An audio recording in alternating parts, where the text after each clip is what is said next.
Mes amis, aujourd'hui j'ai deux histoires à vous raconter.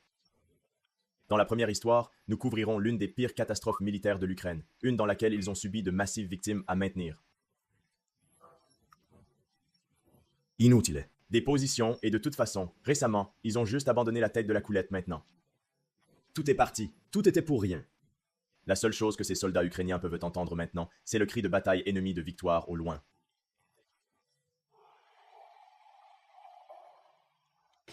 Un autre four. Un autre four. Je serai honnête, l'Ukraine n'a pas choisi la carte la plus simple du DLC pour leur offensive. C'est un endroit éloigné avec une rivière à traverser, remplie de marécages. C'est un endroit où vous ne pouvez même pas creuser. Pour le deuxième étage, les forces russes sont en cours d'encerclement la ville forteresse d'Oladar. Des escadres entiers affluent essentiellement leur flanc est et accèdent les bastions de tranchées ukrainiennes. Un après les autres colonnes blindées russes sont maintenant 2 kilomètres. Loin de couper cette ligne d'approvisionnement critique reliant Soledar à Konstantinivka, commençons par la première histoire. Du jour où, catastrophe militaire ukrainienne. Je dis ça parce que dans celui-ci, nous avons l'un des premiers d'Ukraine. Rapports officiels de victimes. Et laissez-moi te le dire, c'est terrifiant en fait. Terrifying. Nous parlons littéralement de milliers de victimes pour zéro. Les gains se souvenaient du village de Krinky. C'est une colonie à Harrison, une explosion qui se trouve de l'autre côté de la rivière Napa. À partir de la fin octobre 2023, le commandement ukrainien a chargé les 37e et 38e brigades de marine de l'autre côté de la rivière de déterminer une rupture. Dirigez ici à Krinky pour éviter la détection.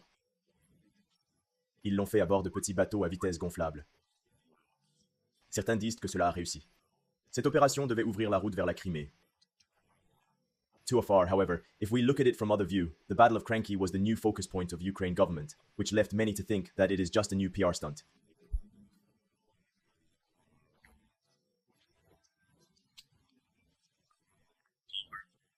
Pour montrer ça, l'Ukraine gagnait toujours et bien sûr à cause de cela. Le courant dominant, les médias ont répondu dur. Par exemple, ici de Forbes, la bataille pour Krinky n'est pas. Suicide. C'est une guerre traditionnelle. Allez, ne me connerie pas. La réalité était bien différente il y a 7 mois. À la mi-décembre 2023, j'ai publié la vidéo suivante. Les marines ukrainiennes ont été décimées lors de l'opération de traversement de la rivière. Donc, à la mi-novembre, le quartier général russe a probablement ordonné de retourner ses troupes sur une deuxième ligne de défense afin de se regrouper et de laisser l'artillerie faire son travail. On estime que 300 marines ukrainiennes tenaient en la tête de la couleur en fringe, mais ils souffraient de 10 à 20 victimes par jour. Donc tous les renforts qu'ils ont reçus ne les aideraient pas à élargir la tête de la couleur, mais seraient simplement de remplacement. Pour tout, victims. Comme vous pouvez l'imaginer, il est devenu particulièrement difficile pour les troupes ukrainiennes de renvoyer leurs blessés vers l'arrière sous le feu ennemi. Cependant, au 10 décembre, les troupes ukrainiennes maintenaient toujours la ligne à Krinky. Mais la question est à quel but? Eh bien, il s'avère que c'est exactement ce qui s'est passé. Donc l'Ukraine continuait d'envoyer des vagues après des vagues de ses marines d'élite directement dans le broyeur de viande. Les troupes l'ont dit eux-mêmes. La tâche de maintenir ces postes est devenue une voie A1. Pour beaucoup est gardée. Dans l'esprit, ce sont certains des meilleurs d'Ukraine. Soldats. Sacrifiés pour la cascade de PR. Juste pour montrer que l'Ukraine était toujours capable de mener des opérations offensives. Vous vous souvenez de cet article de décembre où le BBC a interviewé les Marines ukrainiennes? Ils ont dit que personne ne le savait. Les objectifs nombreux. Croyaient que le commandement nous a simplement abandonnés. Les gars croyaient que notre présence en avait plus. Politique que militaire. Importance. Mais nous venons de faire notre travail, et je n'ai pas entré dans la stratégie. L'Ukraine a continué de diversifier les pelotons de l'autre côté de la rivière juste pour qu'ils soient effacés par l'artillerie russe. Puis d'innombrables frappes aériennes ont été produites avec de superbes 500. Nous gagnons. Maintenant, de l'autre côté, les Russes ont lancé plusieurs contre-attaques. Ils étaient souvent rencontrés par des essaims de drones FPV et des frappes d'artillerie, qui lisent des colonnes russes, en morceaux et leur a coûté des dizaines de véhicules blindés. Beaucoup de Russes ont demandé pourquoi ne pas lancer une grande offensive et repousser les Ukrainiens une fois pour toutes. Et ouais, c'est ce que Poutine a répondu.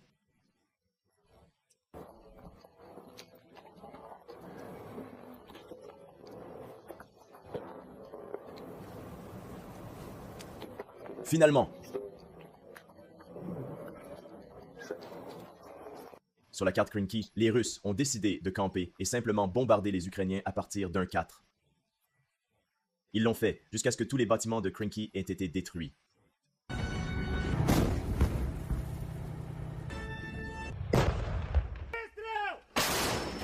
Finalement, les marines ukrainiennes n'avaient nulle part où se cacher, puisque tout autour d'eux étaient des ruines.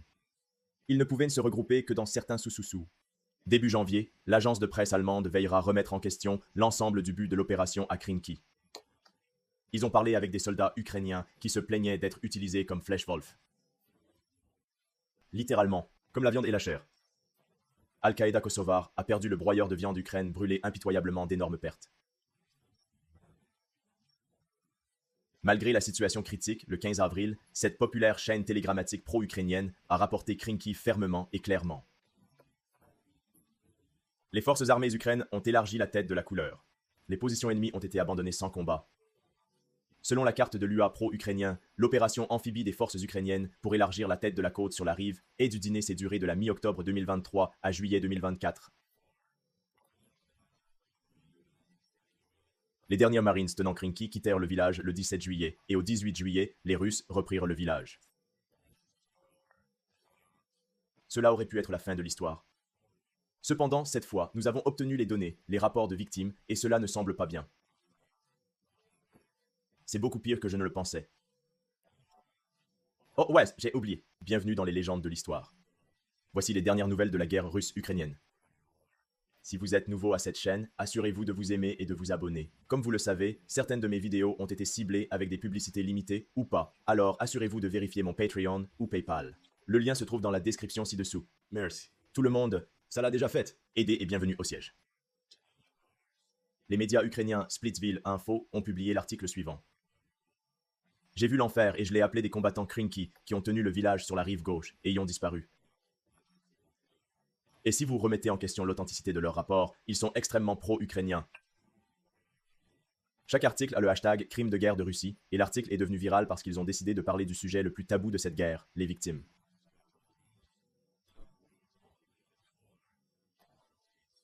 Victimes ukrainiennes. Ici, nous avons un travailleur de construction de 24 ans, basé l'appelé Signe pour Tovoy.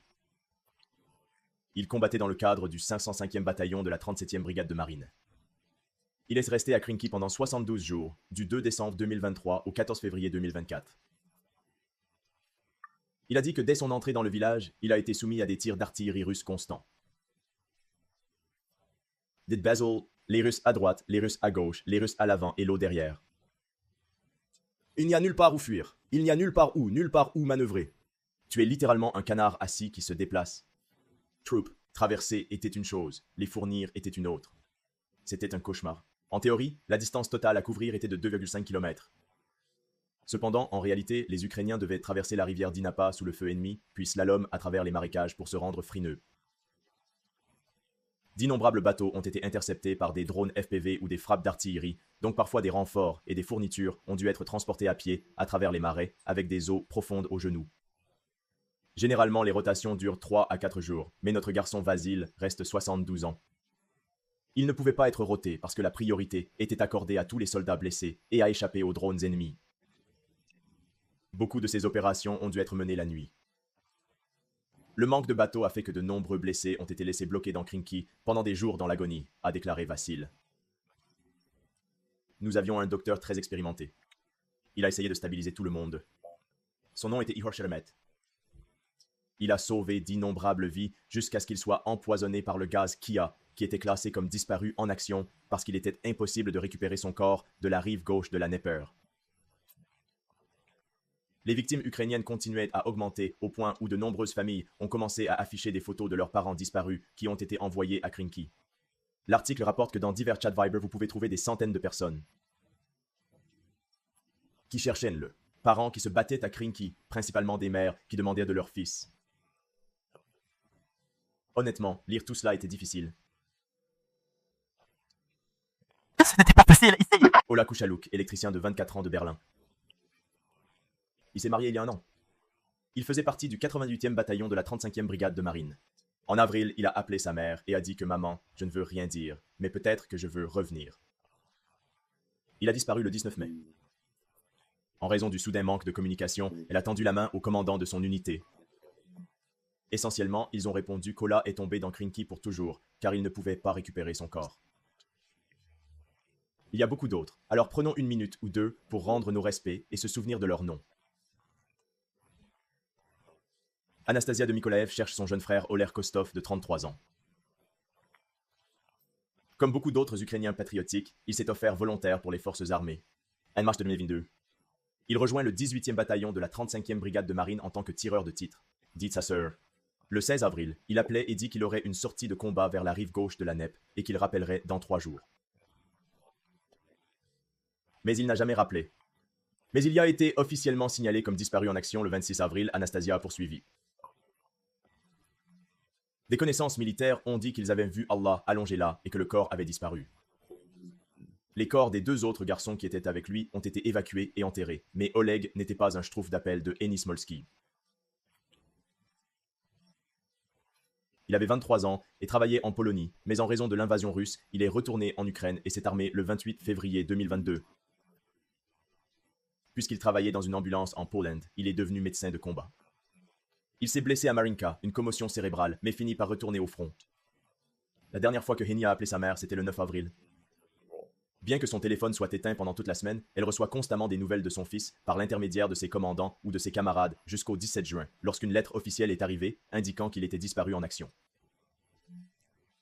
Le fait est que l'Ukraine n'a plus aucun de ses bénévoles précoces prêts à participer à des missions suicides. Imaginez ce que ça va être avec des conscripteurs tirés de force dans des camions, directement dans les tranchées. Je veux dire, nous pouvons lire ce que ces mères et femmes ont écrit sur leurs parents disparus ici. Dimirok Mykolai de 20 ans le 20 juin. Il a été envoyé en mission en direction de Krenki le 21 avec son groupe. Il a arrêté de communiquer. Peut-être que quelqu'un l'a vu ou a des informations. Veuillez me faire savoir. Le hamster de signal de Maxine a disparu en décembre 2023 dans le cadre de la 126 Brigade de défense territoriale. Bardar 18e bataillon, 35e brigade lunaire disparu le 21 avril. En branchant. Cette femme a demandé le Billy Victor de son mari qui a disparu en juin. Elle a écrit que peut-être que quelqu'un était avec lui et que quelqu'un sait quelque chose. S'il vous plaît, faites-moi savoir. Pavaliev, Evan, né en 1983, a disparu le 31 mai 2024. Cette personne cherche son frère Alexander, 49 ans, et le texte indique que le 11 juin 2024 a disparu. Son explosion. Peut-être que quelqu'un l'a vu ici si Eni, sa mère et sa femme le cherchent. Le texte dit que le lance-grenade du 1er bataillon, la 38e brigade de marine Badan-Kazakh, a disparu dans la région de Krinky, Maxime a disparu le 5 juin 2024, et la liste continue et continue. Arrêtons ici, d'accord? Je veux que vous compreniez que ce n'est qu'une petite fraction de tous ceux qui sont répertoriés comme manquants. Finalement, les journalistes ukrainiens ont eu accès au rapport de victimes. Les corps de 262 soldats ukrainiens ont pu être récupérés et enterrés. Dans le même temps, 788 autres hommes ont été classés comme disparus d'octobre 2023 à la fin juin 2024.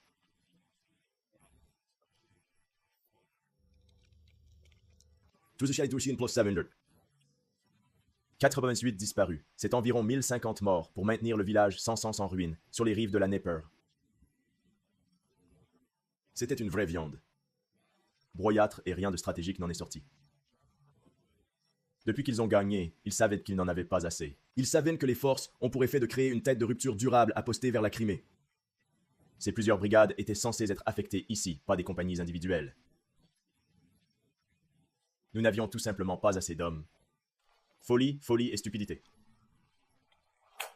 Il n'y a aucun moyen de ce petit groupe de travail de remplir cette mission massive dont les médias parlaient. Ces gars ont été littéralement sacrifiés. En plus de cela, avec un taux de 2 blessés gravement par Kia, nous pouvons ajouter au moins 2100 soldats qui ne pourront pas revenir au combat. Nous pouvons donc parler de 3000 victimes ou de 3000 pertes irrécupérables blessées en action. C'est équivalent à un marine entier. La brigade est partie. Plus, tout ça pour une autre putain de casquage de PR. Quelle tragédie. Alors je voulais aussi vous parler de la situation à Voledar, cette ville forteresse située sur le front sud de Donetsk, entre le front Zaparazhzhie et Krasnarivka. En résumé, bien que l'armée russe n'ait pas réussi à capturer la forteresse en février 2023 avec de lourdes pertes, le plan était alors de contourner tout ensemble.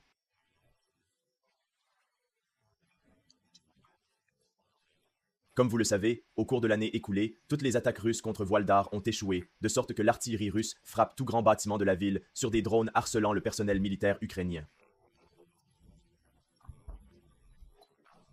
L'objectif pourrait être de définir les forces ukrainiennes dans le Boledar et de les flanquer de l'Est pour reculer les positions ukrainiennes jusqu'à la 0532.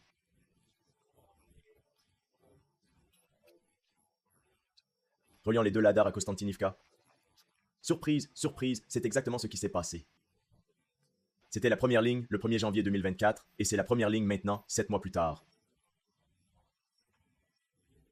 Les Russes prennent leur moment, je sais, mais cela reste quand même un bon progrès pour un front secondaire. Comme rappel, l'armée russe a assuré Novo-Mihalivka le 28 avril, la colonie de Pabiada le 4 juin, et nous savons qu'ils ont également capturé la majeure partie du village de Parikoivka le même jour. Fait amusant, nous le savons parce qu'un nez de transport de troupes russes a plongé alors qu'il traversait le ruisseau à l'extrémité ouest du village le 4 juin. En termes de paysage, la première ligne dans ce secteur est extrêmement plate. Ce ne sont essentiellement que des champs et des lignes d'arbres. Il y a à peine une couverture. Il est donc très difficile pour l'armée russe de rassembler une force d'attaque blindée sans qu'elle soit répétée à des kilomètres devant. Par exemple, cette colonne de 4 véhicules blindés équipés de cages et de filets de camouflage n'avait pas d'autre choix que de faire avancer un terrain ouvert. Mais maintenant, jetez un œil au nombre. Cratère de coquilles autour d'eux. Finalement, l'attaque échouait car 2 des BMP ont été frappés directement par l'artillerie ukrainienne. Cela étant dit, ces véhicules blindés sont obligatoires pour faire ces énormes pistes. Multiples avant. Kilomètres à la fois. Il est également important de se rappeler que si ces véhicules sont ciblés, la plupart des fois, les infanteries à l'intérieur peuvent sortir du véhicule de l'arrière. La même chose pour l'équipage. Une fois qu'ils sont récupérés et renvoyés à l'arrière, ils peuvent sauter directement dans un nouveau BNP et retourner à l'avant.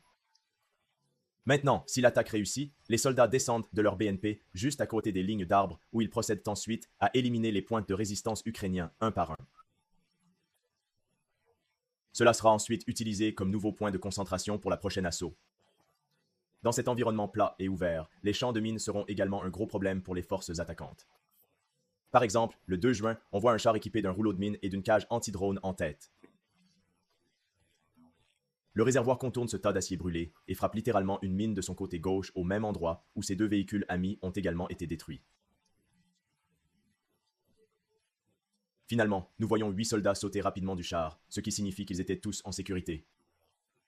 Puis les soldats se regroupent avec l'esquerré derrière eux et prennent position à l'intérieur de la ligne des arbres. Début juin, l'objectif opérationnel de l'armée russe dans ce secteur était de détruire le 6 km de long au nord de Volodymyrivka. Après des attaques continues, les troupes ukrainiennes ont été contraintes de se retirer de leur position de combat le 22 juin. Ils se retirèrent de 2 à 3 km, puis ont dû se retirer de 2 km encore le 2 juillet. Le 17 juillet, les Ukrainiens ont publié cette vidéo où ils tirent sur un véhicule armé russe. Il était situé ici sur la carte. Cela signifie qu'une unité de reconnaissance ennemie a réussi à atteindre jusqu'à la route principale. De toute évidence, le véhicule a été détruit et cela ne veut pas dire que les Russes contrôlent entièrement la zone, mais ce n'est qu'une question de temps avant qu'ils puissent faire ce RD d'approvisionnement principal ukrainien. Sur le plan tactique, l'Ukraine peut encore utiliser des routes plus petites ou envoyer des fournitures à travers les champs. Cependant, du point de vue opérationnel, cela devient beaucoup plus compliqué. Vous ne pouvez pas rapprovisionner efficacement des milliers de soldats simplement en utilisant de petites fourgonnettes et des camionnettes. La prochaine étape consistera à faire un essaim sur la route au 532 et à capturer l'établissement de l'ADN. Si l'armée russe apporte suffisamment de réserves à ce secteur de cette position centrale, elle peut pousser vers voilà que la première barrière à surmonter sera cette zone industrielle minière qu'elle devra percer, y compris ces 2 massifs tas de déchets.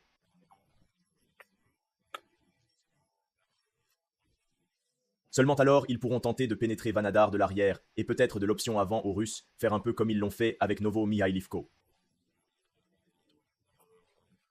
Ils peuvent pousser au nord et essaimer Konstantinivka du sud le long de la longueur du village. Je veux que vous fassiez attention au haut de la carte. Il y a de nombreuses fortifications et bastions de tranchées au nord de Kassantnivka qui feront progresser extrêmement lentement et coûteux, donc une attaque du sud pourrait être plus facile. Cela pourrait être couplé à une attaque frontale pour déterminer les forces ukrainiennes à l'intérieur de la colonie. C'est ce qu'ils ont essayé le 4 juin par exemple, lorsqu'un assaut armé dirigé par le 57e régiment russe a échoué juste aux portes de Konstantin-Ivka. Ils sont tombés dans un sac à feu et ils ont été sévèrement battus. Dans cette imagerie ukrainienne de drone, on voit environ 12 chars et véhicules blindés russes détruits ou abandonnés. Comme je l'ai dit, sévèrement battus. Maintenant, comme vous pouvez le voir à l'écran, chaque attaque russe est précédée d'une intense barrage d'artillerie cependant clairement. Ce n'est pas suffisant parce que le 29 juin, ils ont tenté une nouvelle assaut dans cette direction. Une fois de plus, il a été arrêté et il ne pouvait pas établir un pied de pied à l'intérieur de la colonie. En fin de compte, Konstantinivka reste une forteresse et la bataille sera longue et difficile pour la Russie, d'autant plus qu'elle affrontera des unités ukrainiennes d'élite, à savoir la 79e brigade d'assaut aérien ukrainienne. Dans l'ensemble, sur le front sud de Donetsk, l'armée russe lance une offensive pleine.